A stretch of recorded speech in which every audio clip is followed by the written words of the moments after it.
Dia 29 de abril. Capítulos de hoje: Romanos 7, 8, 1 Samuel 18, 19 e 20. Romanos 8. Meus irmãos, eu falo a vocês como a pessoas que conhecem a lei. Acaso vocês não sabem que a lei tem autoridade sobre alguém apenas enquanto ele vive? Por exemplo, pela lei, a mulher casada está ligada a seu marido enquanto ele estiver vivo, mas se o marido morrer, ela estará livre da lei do casamento. Por isso, se ela se casar com outro homem enquanto seu marido ainda estiver vivo, será considerada adúltera. Mas se o homem morrer, ela estará livre daquela lei, e mesmo que venha a ter outro marido, não será adúltera. Assim, meus irmãos, vocês também morreram para a lei, por meio do corpo de Cristo, para pertencerem a outro, aquele que ressuscitou dos mortos, a fim de que venhamos a dar fruto para Deus. Pois quando éramos controlados pela carne, as paixões pecaminosas despertadas pela lei atuavam em nossos corpos de forma que dávamos fruto para a morte. Mas agora, morrendo para aquilo que antes nos prendia, fomos libertados da lei, para que sirvamos conforme o novo modo do Espírito e não segundo a velha forma da lei escrita. Que diremos então? A lei é pecado? De maneira nenhuma. De fato, eu não saberia o que é pecado a não ser por meio da lei, pois na realidade eu não saberia o que é cobiça se a lei não dissesse: não cobiçarás. Mas o pecado, aproveitando a oportunidade dada pelo mandamento, produziu em mim todo tipo de desejo cobiçoso, pois sem a lei o pecado está morto. Antes eu vivia sem a lei, mas quando o mandamento veio, o pecado reviveu e eu morri. Descobri que o próprio mandamento destinado a produzir vida, na verdade produziu morte, pois o pecado, aproveitando a oportunidade dada pelo mandamento, enganou-me e por meio do mandamento me matou. De fato, a lei é santa e o mandamento é santo, justo e bom. E então o que é bom se tornou em mim morte? De maneira nenhuma. Para que o pecado se mostrasse como pecado, ele produziu morte em mim por meio do que era bom, de modo que, por meio do mandamento, ele se mostrasse extremamente pecaminoso. Sabemos que a lei é espiritual, eu, contudo, não o sou, pois eu fui vendido como escravo ao pecado. Eu não entendo o que eu faço, pois eu não faço o que desejo, mas o que eu odeio. E se eu faço o que não desejo, admito que a lei é boa. Nesse caso, não sou mais eu quem o faz, mas o pecado que habita em mim. Eu sei que nada de bom habita em mim, isto é, em minha carne, porque eu tenho desejo de fazer o que é bom, mas não consigo realizá-lo. Pois o que eu faço não é o bem que desejo, mas o mal que eu não quero fazer, esse eu continuo fazendo. Ora, se eu faço o que eu não quero, já não sou eu quem o faz, mas o pecado que habita em mim. Assim eu encontro esta lei que atua em mim. Quando eu quero fazer o bem, o mal está junto a mim. Pois no íntimo do meu ser eu tenho prazer na lei de Deus. Mas eu vejo outra lei atuando nos membros do meu corpo, guerreando contra a lei da minha mente, tornando-me prisioneiro da lei do pecado que atua em meus membros. Miserável homem que sou, quem me libertará do corpo sujeito a esta morte? Graças a Deus, por Cristo Jesus, nosso Senhor. De modo que, com a mente, eu próprio sou escravo da lei de Deus, mas com a carne, da lei do pecado. Romanos 8. Portanto, agora já não há mais condenação para os que estão em Cristo Jesus, porque por meio de Cristo Jesus, a lei do Espírito de vida me libertou da lei do pecado e da morte, porque aquilo que a lei fora incapaz de fazer, por estar enfraquecida pela carne, Deus o fez, enviando seu próprio Filho, à semelhança do homem pecador, como oferta pelo pecado, e assim condenou o pecado na carne, a fim de que as justas exigências da lei fossem plenamente satisfeitas em nós, que não vivemos segundo a carne, mas segundo o Espírito. Quem vive segundo a carne tem a mente voltada para o que a carne deseja, mas quem vive de acordo com o Espírito tem a mente voltada para o que o Espírito deseja. A mentalidade da carne é morte, mas a mentalidade do espírito é vida e paz. A mentalidade da carne é inimiga de Deus, porque não se submete à lei de Deus, nem pode fazê-lo. Quem é dominado pela carne não pode agradar a Deus. Entretanto, vocês não estão sob o domínio da carne, mas do Espírito, se de fato o Espírito de Deus habita em vocês. E se alguém não tem o Espírito de Cristo, não pertence a Cristo. Mas se Cristo está em vocês, o corpo está morto por causa do pecado, mas o Espírito está vivo por causa da justiça. E se o Espírito daquele que ressuscitou Jesus dentre os mortos habita em vocês, aquele que ressuscitou a Cristo dentre os mortos também dará vida a seus corpos mortais, por meio do seu Espírito que habita em vocês. Portanto, irmãos, estamos em dívida não para com a carne, para vivermos sujeitos a ela. Pois se vocês viverem de acordo com a carne, morrerão. Mas se pelo Espírito fizerem morrer os atos do corpo, viverão. Porque todos os que são guiados pelo Espírito de Deus são filhos de Deus. Pois vocês não receberam um espírito que os escravize para novamente temer, mas receberam o Espírito que os adota como filhos, por meio do qual clamamos: Abba, Pai. O próprio Espírito testemunha ao nosso espírito que somos filhos de Deus. Se somos filhos, então somos herdeiros, herdeiros de Deus e co-herdeiros com Cristo, se de fato participamos dos seus sofrimentos, para que também participemos da sua glória. Considero que todos os nossos sofrimentos atuais não podem ser comparados com a glória que em nós será revelada. A natureza criada aguarda com grande expectativa que os filhos de Deus sejam revelados, pois ela foi submetida à futilidade, não pela sua própria escolha, mas por causa da vontade daquele que a sujeitou, na esperança de que a própria natureza criada seja libertada da escravidão da decadência em que se encontra para a gloriosa liberdade dos filhos de Deus. Sabemos que toda a natureza criada geme até agora, como em dores de parto. E não é só isso, mas nós mesmos, que temos os primeiros frutos do Espírito, gememos interiormente, esperando ansiosamente nossa adoção como filhos, a redenção do nosso corpo. Pois nessa esperança fomos salvos, mas esperança que se vê não é esperança. Quem espera por aquilo que está vendo? Mas se esperamos o que ainda não vemos, aguardamo-lo pacientemente. Da mesma forma, o Espírito nos ajuda em nossa fraqueza, pois não sabemos como orar, mas o próprio Espírito intercede por nós com gemidos inexprimíveis. E aquele que sonda os corações conhece a intenção do Espírito, porque o Espírito intercede pelos santos de acordo com a vontade de Deus. Sabemos que Deus age em todas as coisas para o bem daqueles que o amam, dos que foram chamados de acordo com o seu propósito. Pois aqueles que de antemão conheceu, também os predestinou para serem conformes à imagem do seu Filho, a fim de que ele seja o primogênito entre muitos irmãos. E aos que predestinou também chamou, aos que chamou também justificou, e aos que justificou também glorificou. O que diremos, pois, diante dessas coisas? Se Deus é por nós, quem será contra nós? Aquele que não poupou o seu próprio Filho, mas o entregou por todos nós, como não nos dará justamente com ele e de graça todas as coisas? Quem fará alguma acusação contra os escolhidos de Deus? É Deus quem os justifica. Quem os condenará? Foi Cristo Jesus que morreu, e mais, que ressuscitou, e está à direita de Deus e também intercede por nós. Quem nos separará do amor de Cristo? Será tribulação, ou angústia, ou perseguição, ou fome, ou nudez, ou perigo, ou espada? Como está escrito: por amor de ti, enfrentamos a morte todos os dias. Somos considerados como ovelhas destinadas ao matadouro.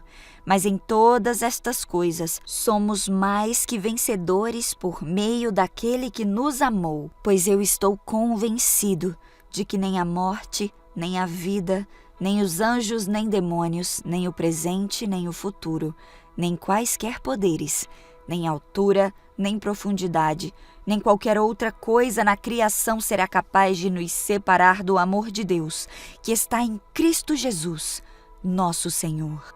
1 Samuel 18. Depois que Davi terminou de falar com Saul, formou-se um forte laço de amizade entre ele e Jonatas, filho do rei, por causa do amor que Jonatas tinha por Davi.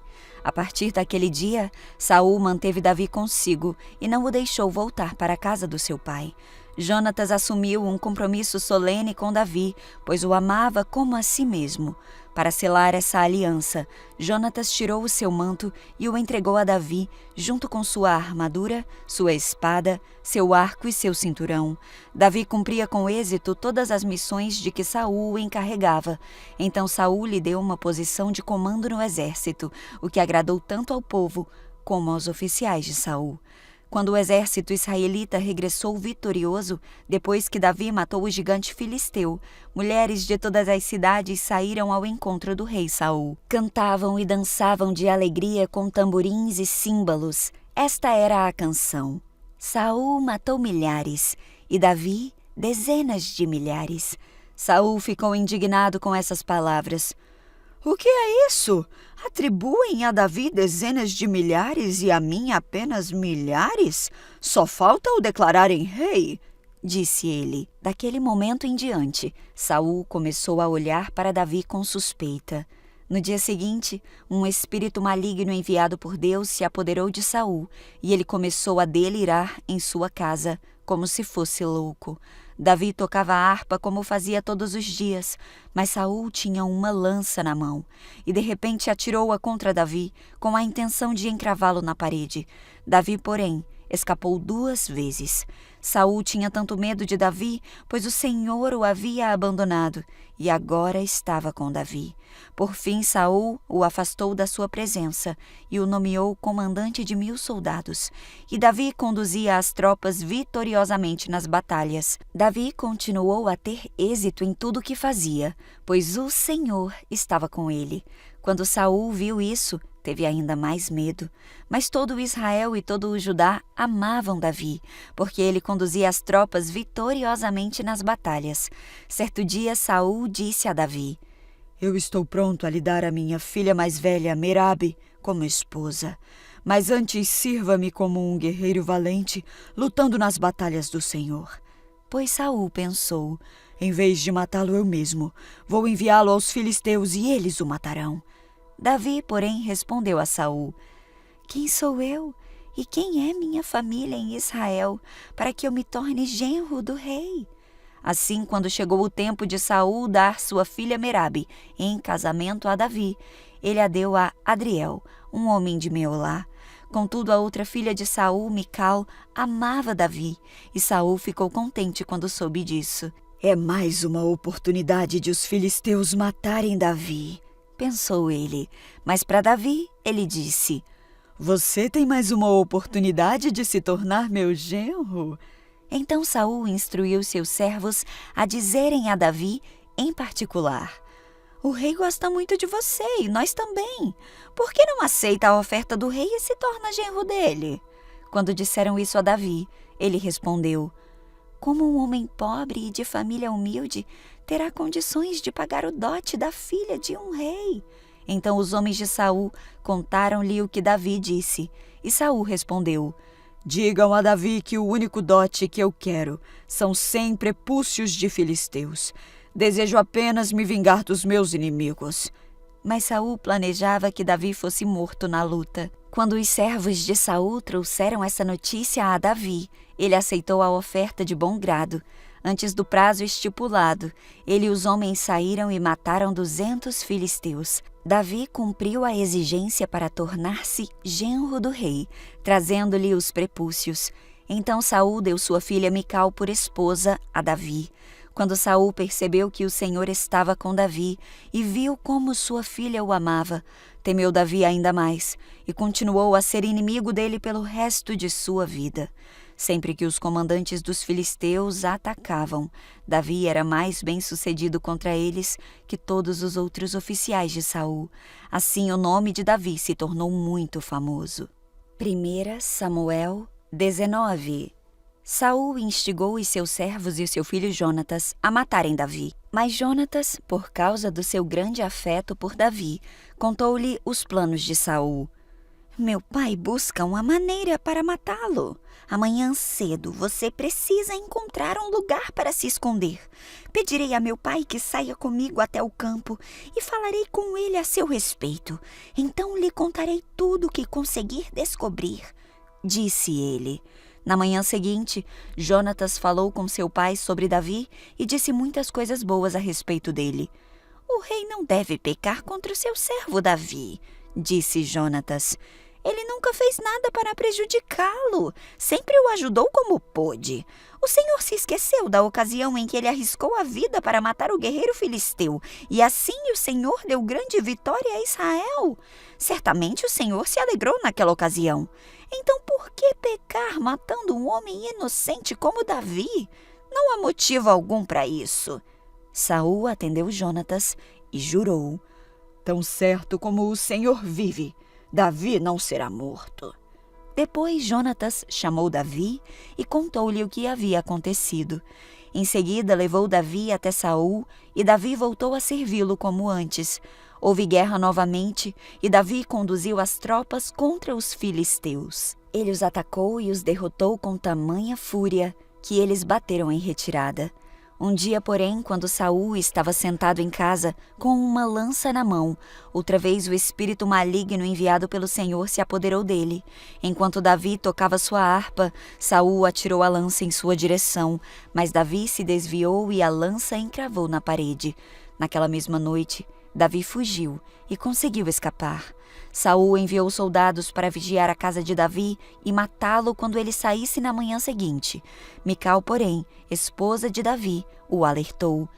Se você não fugir esta noite, pela manhã estará morto. Então ela o ajudou a descer por uma janela e ele correu e escapou. Em seguida, Mical pegou um ídolo do lar, colocou-o na cama, cobriu-o com um cobertor e pôs uma almofada de pelos de cabra na cabeceira. Quando os oficiais de Saul vieram prender Davi, Mical lhes disse que ele estava doente e não podia sair da cama. Saul, porém, enviou os oficiais de volta para prenderem Davi. Tragam-no aqui com cama e tudo para que eu o mate, ordenou.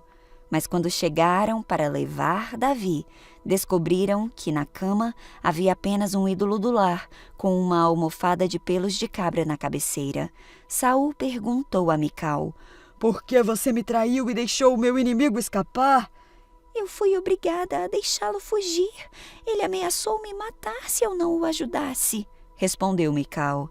Assim Davi escapou e foi a Ramá para encontrar-se com Samuel. Contou-lhe tudo o que Saul havia feito. Então Davi foi morar com Samuel em Naiot. Quando Saul foi informado de que Davi estava em Naiot, em Ramá, enviou oficiais para o prenderem. Chegando lá, viram Samuel à frente de um grupo de profetas que profetizavam. Então o Espírito de Deus se apoderou dos oficiais de Saul e eles também começaram a profetizar. Quando Saul ouviu o que havia acontecido, enviou outros oficiais, mas eles também profetizaram. A mesma coisa aconteceu com um terceiro grupo. Por fim, o próprio Saul foi a Ramá e chegou ao grande poço no lugar chamado Seco. Onde estão Samuel e Davi? Perguntou ele. Alguém informou. Estão em Naiot, em Ramá. Mas no caminho para Naiot, em Ramá, o Espírito de Deus veio até mesmo sobre Saul, e ele também profetizou até chegar a Naiot. Saul rasgou suas roupas e, despido, deitou-se no chão o dia todo e a noite toda, profetizando na presença de Samuel. Por isso surgiu o ditado popular: acaso Saul também é profeta? 1 Samuel 20. Davi fugiu de Naiot, em Ramá, e se encontrou com Jonatas. Ele disse: O que eu fiz? Qual é o meu crime? Que pecado eu cometi contra o seu pai para que ele esteja tão decidido a me matar? Jonatas respondeu: Isso não vai acontecer. Você não será morto. Ele sempre conta tudo o que pretende fazer, e até mesmo as coisas de pouca importância. Eu sei que o meu pai não esconderia de mim uma coisa dessa natureza. Não é assim. Então Davi fez um juramento diante de Jonatas. Seu pai, sabendo muito bem da nossa amizade, disse a si mesmo: não contarei a Jonatas, ele ficaria magoado. Mas tão certo como vive o Senhor, e como você mesmo vive, eu estou a apenas um passo da morte. Jonatas perguntou: o que eu posso fazer para ajudá-lo? Davi respondeu: amanhã celebraremos a festa da lua nova. Sempre me sentei com o rei para comer nessa ocasião, mas amanhã me esconderei no campo e ficarei ali até o entardecer do terceiro dia. Se seu pai perguntar onde estou, diga a ele: Davi insistiu que eu o deixasse ir para casa em Belém, participar do sacrifício que toda a família oferece a cada ano. Se ele disser: está bem, então você saberá que não corro perigo. Mas se ele se enfurecer, você saberá que ele está decidido a me fazer mal. Mostre-me sua lealdade como amigo, pois assumimos um compromisso solene diante do Senhor. Se por acaso você acha que cometi alguma ofensa contra o seu pai, mate-me você mesmo, aqui e agora. Não é necessário me entregar a seu pai. Jonatas exclamou: nunca! Você sabe que se eu tivesse qualquer suspeita de que o meu pai planeja matá-lo, avisaria você no mesmo instante. Então Davi perguntou: como saberei se seu pai ficou irado? Jonatas respondeu: venha ao campo comigo. E os dois foram juntos até lá. Então Jonatas disse a Davi: prometo diante do Senhor, o Deus de Israel, que amanhã ou no máximo depois de amanhã a esta hora, conversarei com meu pai e avisarei logo em seguida do que ele pensa a seu respeito. Se ele falar a seu respeito de modo favorável, informarei você. Mas se ele estiver irado e quiser matá-lo, que o Senhor me castigue severamente se eu não avisar você, para que possa escapar em segurança. Que o Senhor esteja com você, como esteve com meu pai, e que você me trate com o amor leal do Senhor enquanto eu viver. Mas se eu morrer, trate minha família com esse amor leal, mesmo quando o Senhor eliminar da face da terra todos os seus inimigos. Então Jonatas assumiu um compromisso solene com Davi e sua descendência e disse: que o Senhor destrua todos os inimigos de Davi. E Jonatas fez Davi reafirmar seu juramento de amizade, pois Jonatas o amava como a si mesmo. Então Jonatas disse: amanhã celebraremos a festa da lua nova. Darão por sua falta quando virem que seu lugar à mesa está vazio. Depois de amanhã, ao entardecer, vá ao lugar onde você se escondeu antes e espere ali, junto à pedra de Ezel. Eu sairei e atirarei 3 flechas para o lado da pedra, como se atirasse num alvo. Então mandarei um ajudante trazer de volta as flechas. Se você me ouvir dizer a ele: as flechas estão deste lado, saberá, tão certo como vive o Senhor, que tudo está bem e que não há perigo algum. Mas se eu disser a ele: vá mais para frente, as flechas estão adiante, significará que você deve partir de imediato, pois o Senhor o manda ir embora. E que o Senhor nos ajude a preservar para sempre o forte laço de amizade que existe entre nós. Então Davi se escondeu no campo, e quando começou a festa da lua nova, o rei sentou-se para comer. Ocupou seu lugar de costume encostado à parede, com Jonatas sentado diante dele e Abner ao seu lado. O lugar de Davi, porém, ficou vazio. Saul não disse nada sobre isso naquele dia, pois pensou: deve ter acontecido algo que deixou Davi cerimonialmente impuro. Mas quando o lugar de Davi também ficou vazio no dia seguinte, Saul perguntou a Jonatas: por que o filho de Jessé não veio para a refeição nem ontem nem hoje? Jonatas respondeu: Davi me pediu com insistência para ir a Belém. Disse: por favor, deixe-me ir, pois nossa família oferecerá um sacrifício na cidade. Meu irmão exigiu que eu estivesse presente. Portanto, eu peço que me deixe ir ver meus irmãos. Por isso ele não está aqui, presente à mesa do rei. Saul se enfureceu com Jonatas e disse: seu traidor, filho de uma prostituta! Pensa que eu não sei que você quer que ele seja rei, para sua própria vergonha e de sua mãe? Enquanto esse filho de Jessé viver, Você jamais será rei. Agora vá buscá-lo para que eu o mate. Por que ele deve morrer? Perguntou Jonatas a seu pai. O que ele fez? Então Saul atirou sua lança contra Jonatas, com intenção de matá-lo.